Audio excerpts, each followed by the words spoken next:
And here we are, ready to talk about quintessential NES games. These are the NES games that I consider to be the games that best represent what the console was meant to do and how the console operated. These games would really present you the roundest and fullest experience you could have with the NES. There are a few here that are on the list just for me, some honorable mentions, and then I would go into pretty much a top 6 or top 5 games that if you wanted to pick up an NES today and you never played it, these games would be the best games to pick up. Super Mario Bros. Is a game that is definitely quintessential and necessary for the experience, but it's so ubiquitous that so many people have already played it or experienced it in some way, shape, or form. I'm not going to tell you to go and play Super Mario Bros.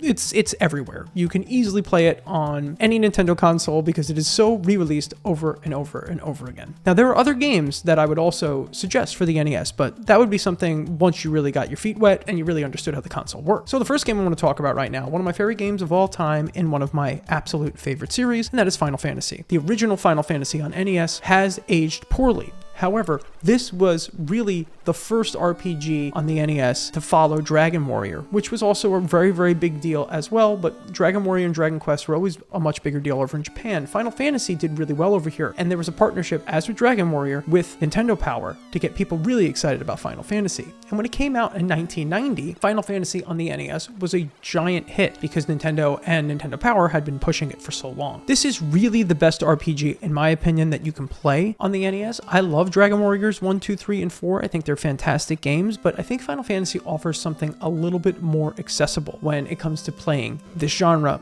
on the NES. Final Fantasy looks great, it sounds great, the music by Nobuo Uematsu is fantastic. There are a couple of things with the original Final Fantasy that are kind of stressful. It's not easy to buy a lot of items. You use spell slots instead of MP, magic power. And if you attack someone and they have already died and you're already selected to attack them, the attack is not going to be effective and it's not great. It's not a good time. It's not fun and it's really frustrating. And I do think it's worth playing the original Final Fantasy at least a little bit on the NES so you can really get a feel for what the game felt like back in 1990. But there are definitely better ways to play this game now in 2026. You can play it on the Switch, you can play it on the Pixel Remaster, you can play it on PC, you can play it on GBA, you can play it on your phone. There's plenty of better options to play the original Final Fantasy, but the NES version still really stands out. If you really want to go crazy and you want to learn how to speak Japanese, you can get yourself a WonderSwan Color and play it on that too. Next, we're going to go into the gothic horror genre. Konami has kind of left this series behind, as they have with most games that they make in this day and age. Konami really doesn't make video games anymore. They really have kind of focused themselves on making pachinko machines and maybe some card games and repackaging and remastering their old favorites, their old classics. And this might be the classic of all classics for the NES, the original Castlevania. Now, there are 3 Castlevanias on the NES. There's Castlevania 1, 2, and 3. Wow, who knew, right? Back when, video games just had numbers that came after them and didn't have a wacky subtitle like it was some sort of Marvel movie. If I'm suggesting someone to play 5 or 6 NES games to represent what the whole experience of the NES was, you got to go with the first Castlevania. The first Castlevania is simple. It is straightforward. It is point A to point Z through Dracula's castle. You play as Simon Belmont, and this game is fantastic. The whip combat is so incredibly good. The sub-weapons work very, very well. And if you're more of a modern gamer, you will see the influences from Castlevania in later games and in newer games. Like, for example, if you're a big fan of Shovel Knight borrows a lot from Castlevania, from the way it uses sub-items to, honestly, some of the combat. Dracula's castle looks amazing. The music is unbelievable. I highly suggest you turn up the volume when you're playing this game and maybe go on the internet and look up some incredible covers by bands like Bit Brigade. Castlevania on the NES is a wonderful experience. It's a great game to play in the horror season around Halloween. It always feels it's like Universal Monsters. There's a goofiness to it too, despite its overall seriousness and the fact that you have to fight, Dracula at the end of it. Ultimately, this is an incredible experience and possibly one of the best action platformers on the console, if not the absolute best action platformer on the console. You could not make an NES list without The Legend of Zelda. And while I'm someone who loves this series and loves this game, you really get to understand how important this was at the time and how unique and different it was as of an experience on the NES. It's 2026, so this game will be 40 years old this year, just like me, and it is still revolutionary in what it does. It's a game that doesn't hold your hand at all. It drops you off at the beginning, and you kind of got to figure out where to go. You walk around the incredible map of Hyrule, you fight in dungeons, you get the Triforce, you fight Ganon, you seal Ganon away, and that has kind of carried the Zelda series all the way through.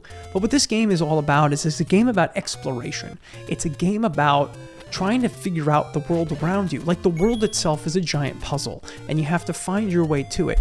It also kind of opens up some opportunities for non-linear gameplay, because you don't really have to do the dungeons in order. This isn't like A Link to the Past and later, when the Zelda formula was kind of created.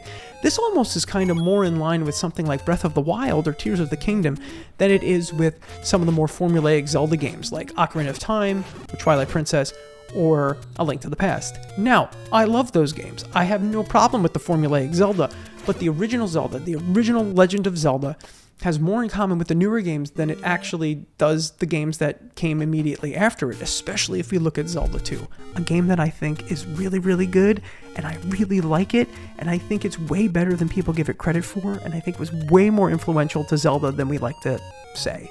But anyway, the original Legend of Zelda, whether it's the incredible opening sequence, the amazing music, that Hyrule theme that you just hear over and over and over again and never ever ever get sick of, the story of Link going to save Zelda, this kind of dark fantasy where you think the world is going to end, there's a mystery to it, you really don't know 100% what's going on, and it really is the cornerstone of the NES experience. While the NES has an RPG like Final Fantasy or an RPG like Dragon Quest, it's also amazing that it has this top-down action-adventure game like Zelda, which isn't an RPG, but it kind of almost feels like it. Next, we're going to talk about the ultimate runner and gunner, Contra. Contra is nails hard. Contra is incredibly unforgiving. Contra is frenetic and bombastic and crazy. There's a ton of upgradable weapons. It's got co-op, and it's got some of the best music Konami's ever put out in the 8-bit era. And why is Contra so good? I think Contra's so good because it translated from the arcade really, really well to the NES. It's a game that encourages you to play with someone else. And it's, from my knowledge, the first game to ever use the Konami code. But it's such an important experience for the NES, showing you what the NES can do, the types of games the NES will have. Runner and gunner games on the NES are a pretty big deal. And while there aren't a ton of side-scrolling shooters on the NES, there are some. There are games like Gradius and Salamander and things like that. Contra is the ultimate run-and-gun platformer. We would go to see Contra's influence expand far beyond its initial release, and even though they still sometimes release a Contra game today, games like Cuphead draw their lineage directly back to Contra. Because all Contra is about is running to the right and blasting. And then once you get through a stage, there are these really cool behind or like kind of above, like almost isometric stages where you're running towards into the screen further as you go through these bases that you're blowing up. Really revolutionary stuff. Now, granted, yeah, the title and the cover art kind of looks like Arnold Schwarzenegger and Sylvester Stallone. The last boss is essentially the Xenomorph, but it was the 80s, and that's where they were pulling from. But if you want a fast and frenetic and unforgiving, punishing 2D side-scroller, shooter, run and gun, you really can't do better than Contra, and it is the pinnacle of this genre on the NES. All right, next we're going to talk about my personal favorite NES game. It's hard, because I do love Final Fantasy. I just don't love the NES version of Final Fantasy as much as I love future versions of that game, and I ultimately probably like the Final Fantasy series more than I like the series that this game comes from. However, I love this series as well, and that is Mega Man 2. Contra is the ultimate run-and-gun shooter platformer. Mega Man finds a way to kind of nestle itself between the likes of Contra and Super Mario Bros. Platforming is a bit more important in the Mega Man games. Shooting is also really important in the Mega Man games, but it feels like the shooting you do in that game is slower, your platforming is more controlled, there's more precision to it, and there are some puzzle elements to the way these games work with their rock, paper, scissors style gameplay. The beauty of the Mega Man games is that you beat a boss, you get their power, and then you can use that power on another boss that they might be weak against. And once you figure out the pattern, it's really rewarding to kind of just blow through these games. It's some of Capcom's best music ever, Mega Man 2. Dr. Wily's Castle is one of the most memorable songs in video game history. Every video game band ever has covered that song. And it's a game that feels like it's the perfect version of what the NES-style Mega Man was trying to be. I know a lot of people like Mega Man 3 a lot, and I agree, that game's fantastic. But as they go further and further on in the Mega Man series on the NES, you start to lose touch with what the original Mega Man game was and what the original 2 Mega Man games were. The first Mega Man game seems like a proof of concept. It seems like a good idea. Mega Man 2 solidifies that idea and gives you probably the best experience that you can get in a Mega Man game on the NES. It's fun and it's fast, and it really represents everything about it, from the graphics, from the blue of Mega Man's battle armor, to the way his pellet shooter, his Mega Buster sounds, to the music blasting through the speakers and using that noise channel, and even down to the metal blade weapon. This game is such a legendary experience on the NES. And last today, folks, the most important game on the NES, the best game on the NES, and arguably the best 2D platformer ever made, and that is Super Mario Bros. 3. Super Mario Bros. 3 is the ultimate NES experience. It is the ultimate NES game. It's arguably the best NES game, and I don't even think there's much of an argument. I think it's, bar none, the best NES game. It might be the best Super Mario game. It's one of those things that it's never lost its flair. It's never lost its luster. It's a game that just continues to be tight and precise and incredible year after year after year. Every 2D platformer made after this game will look at Super Mario Bros. 3 and say, okay, what can we do that captures some of that magic? And Super Mario Bros. 3 captures all of the NES magic. The way the NES sound chip worked, the way the control scheme worked, the way that you would operate with being able to run and jump and fly, and all the different power-ups you can get in this game, and the suits and all of that stuff, and the stages and the maps and the enemies. It brought the Koopalings in. It is a gigantic, if you think about it this way, prior to Super Mario Bros. 3, while there were games that use maps and they use things like that, Super Mario Bros. 3 feels like a world that you're traveling through. Now, it's not an interconnected world like Super Mario World is, but in Mario 3, you're walking around the map and you're finding little bits and pieces of all these different worlds that you're going through, all these different lands you're going through, whether it's water, whether it's the desert, whether it's ice, whether it's the giant land or pipe land, or the sky. You literally fly up into the sky through a castle and like fly around in like heaven.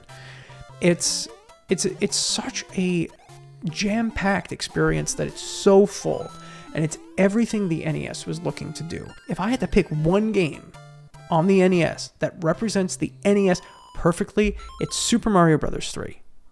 And it will always be Super Mario Bros. 3. Nothing represents the console better than this game. All right, everyone, I want to thank you for watching. Thank you for checking out my quintessential NES games. These games, I think, best represent the NES experience. And be sure to continue to tune in as I put more of these videos up on my YouTube channel. You can like or subscribe or do whatever you got to do, share it with your friends. But thank you so much for watching. I'm going to continue to do this. So if you like it, just let me know what you'd like me to talk about. I have a feeling that this is going to expand quite a bit. So once again, thank you so much.